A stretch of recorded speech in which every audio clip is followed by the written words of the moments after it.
জন্যই বলে সব ভালো যায় শেষ। আচ্ছা ফুলকি, একটা কথা আমাকে বলতে বলতে বলতো, এইবার এইবার তুই কি করবি, মানে কি করবি ভাবছিস? এতে তো ভাবার কি আছে পিসি ঠাম্মা? আসল সত্যিটা বাড়ির সবার সামনে ফাঁস করে দেবো, তারপর আর আমাকে কিছু করতে হবে না। বাড়ির সবাই মিলে ঘাট ধাক্কা দিয়ে বার করে দেবে ওই নকল ছেলে। উফ, সিনটা ভাবতেই না আমার কি ভালো লাগছে। অনেক অনেক জ্বালিয়েছে ও আমাকে, এবার ও জ্বলবে আর আমি শুধু তাড়িয়ে তাড়িয়ে মজা দেখব। ভগবান, আমি জানতুম রে ফুলকি, তুই এই বোকামিটাই করবি। বোকামো? বোকামো নয়, আশ্চর্য। এত বড় একটা ঘটনা এত দিন পর সকলের সামনে এত সহজে ফাঁস করে দিলে চলে? কোথায় ধামাকা মাচাবি, তা না ফুস। সব কালীপটকা ফাটিয়ে কোনো লাভ নেই রে ফুলকি, কোনো মজাই নেই। তাহলে তুমি আমাকে এখন কি করতে বলছো পিসি ঠাম্মা?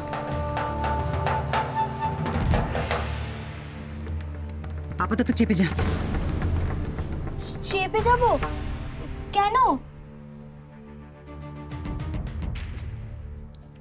নাটক দেখেছিস? ঘন্টা,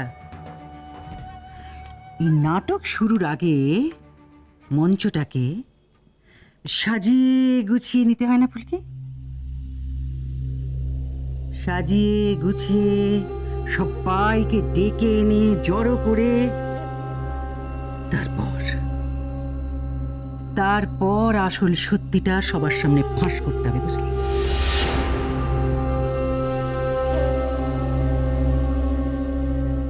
ততদিন একটু ধৈর্য ধর। পিসি ঠাম্মা, আমি আর ধৈর্য ধরতে পারছি না। তোকে পারতেই হবে।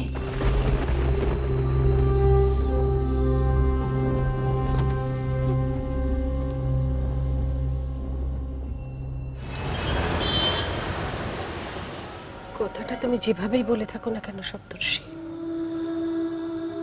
কথাটা সত্যি। সত্যি আমি ভালো নেই। একজন সন্তানহারা মা কখনো ভালো থাকতে পারে না,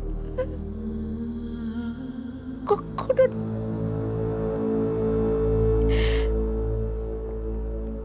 আমাদের প্রথম সন্তান কত আদরের মিষ্টি, ওকে হারানোর যন্ত্রণা আমি এ জীবনে কখনো বলতে পারবো না।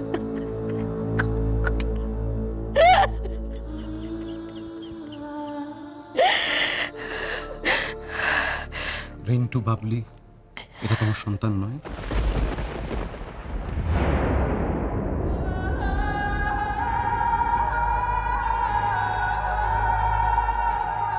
ওরা সব কেমন আছে প্রতিমা? যেখানে তুমি আর আমি ভালো নেই সপ্তর্ষি, সেখানে সন্তানরা কি করে ভালো থাকবে বলো? তবে আমি চেষ্টা করছি ওদের আগলে রাখার। আছে, ভালোই আছে ওরা। আর ওই মেয়েটি?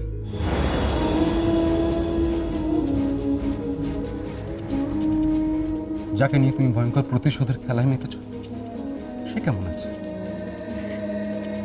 আমার ঝিলিক,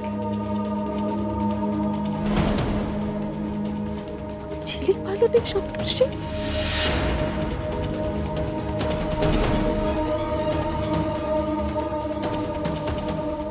আমার ঝিলিক ভালো নেই।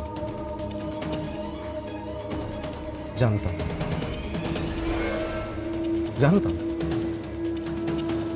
তুমি যে ভয়ঙ্কর সর্বনাশের খেলায় মেতেছ, তাতে কেউ ভালো থাকতে পারে না, কারো ভালো হতে পারে না, কেউ ভালো থাকতে পারে না, কেউ কেউ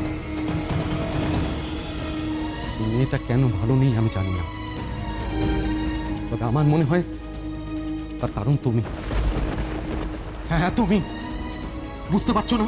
আমাকে দোষারোপ করার অভ্যেস তোমার আজও গেল না সপ্তর্ষি। সেদিনও তুমি আমাকে সমর্থন করনি, আজও করছো না। আমি তোমার মতো মহান নই, আমি পারবো না, আমি পারবো না তোমার মতো করে ওদের ক্ষমা করে দিতে। আমি পারবো না। আমার সন্তান হারানোর জ্বালা কে জুড়বে বলো? তুমি এতদিন আমার কাছে নেই, সেই ব্যথা কে ভুলিয়ে দেবে বলো?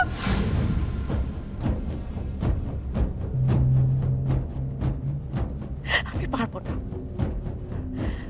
আমি পারবো না। ওরা শাস্তি পাবে, আইন যদি ওদের শাস্তি না দেয় আমি দেব। কেউ আমাকে আটকাতে পারবে না, কেউ না। ভুল, তুমি আবার ভুল করছো প্রতিভা। জীবন কি তোমাকে এতদিনে কিছুই শেখায়নি? কোনটা ভুল সপ্তর্ষি? কোনটা ভুল আমাকে বলো? কারা ভুল? ওরা না আমি? ভুল যদি কেউ করে থাকে তাহলে সেটা একজনই করেছে। তার একার ভুলের দায়ে সবাইকে ভুগতে হবে কেন? ওই একজনের ভুলের জন্য যে আমার সারা পরিবার ভুগছে, ভুগতে ওদের হবেই। তোমাকে আমি বোঝাতে পারবো না প্রতিভা। এই জন্য এতগুলো বছর আমি তোমার সঙ্গে দেখা করতে চাইনি। কেন এলে আবার বলো?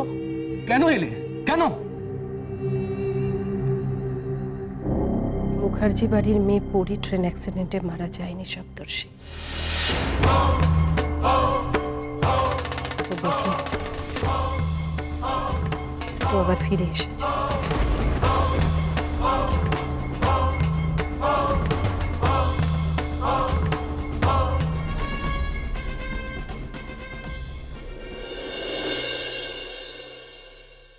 তুমি কি চাও? এই রিপোর্টটা আমি ব্যাগে করে নিয়ে ও বাড়িতে ফিরে যাই, আর তারপর আমার শাশুড়ি মা নিজের আলমারিতে রিপোর্টটা না পেয়ে আমার ঘর, আমার ব্যাগ সবকিছু সার্চ করুক আর গুপ্তধনটা নিজের হাতে পেয়ে যাক। মা গো মা, আমি কি তাই বললাম নাকি ফুলকি? বলিস না কেন? আমি বলতে চাইছিলাম যে আচ্ছা ঠিক আছে, চল। তোর যদি সত্যি আপত্তি না থাকে আর তুই যদি সত্যি আমাকে এতই বিশ্বাস করে থাকিস তো দে, আমার কাছে রেখে দে। পিসি ঠাম্মা, তুমি যে কি বলো না, তোমায় বিশ্বাস না করলে কি আমি তোমাকে এতগুলো কথা বলতাম? বেশ, তাহলে দে, রেখেই দি। শুন ফুলকি, আলমারিতে না ওটা রেখে চাবিটা একদম আমার আঁচলে টাইট করে কেটে রাখ, কেউ নাগাল কেউ পাবে না। দে।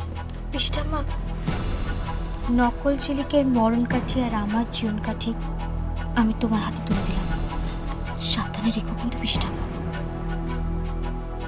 চিন্তা করিস না ফুলকি, আয় তুইও দেখে নে আমি কোথায় রাখছি। আয়।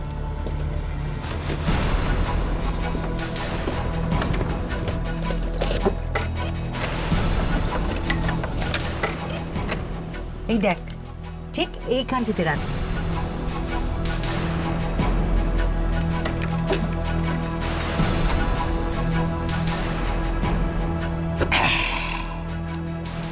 ব্যাস, আমার কাজ একেবারে সারা। ওই এবার কি খেতে চল। চলো পিসি ঠাম্মা, তাড়াতাড়ি খিদে পেয়েছে। চলো খুলে দে দরজা। চলো চলো চলো।